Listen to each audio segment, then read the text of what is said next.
You just made a presentation updating the research on the biomarker initiative, and you accomplished a lot in 2 years. Can you outline for us what are the most exciting things from the team's perspective as to your research?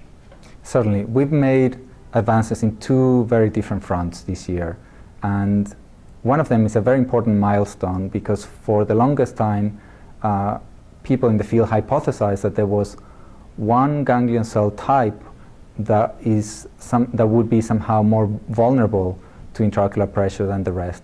And we finally identified a very strong candidate for that in a chronic model of the disease. So we're very excited about testing this now in humans. And then on the instrumentation side, we've made fantastic advances in terms of imaging vasculature.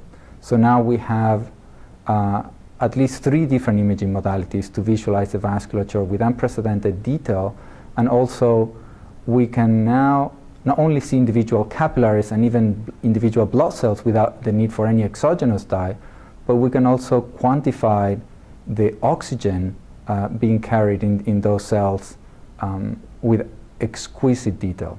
So we're pretty excited because we think this is going to allow us to study the sick portions of the retina that are affected by glaucoma, where you would have reduced vision, and we're going to be able to see if those cells are consuming the same amount of oxygen the healthier portions of the retina.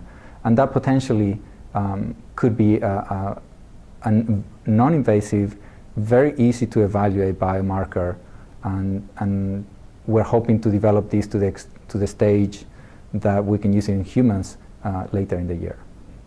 You've identified potentially 5 potential candidates for biomarkers. Where do you think these 5 can lead you to? Well, we don't know. One of the things that we discussed last year in the Glaucoma Research Foundation team is that we should cast as wide a net as we can, because we don't know where the solution is going to come. And I think that by not putting all our eggs in one basket, we have a much higher chance of identifying one or even more viable biomarkers, because as we have discovered some biomarkers, for example last year, we now understand that just because you find a biomarker doesn't mean that it's specific or unique to glaucoma. So there are many processes in the retina that are common to diseases that in principle are not related at all from the clinical practice point of view. So we now understand that rather than focus on a single target, we really want to explore as broad a horizon of biomarkers as we can.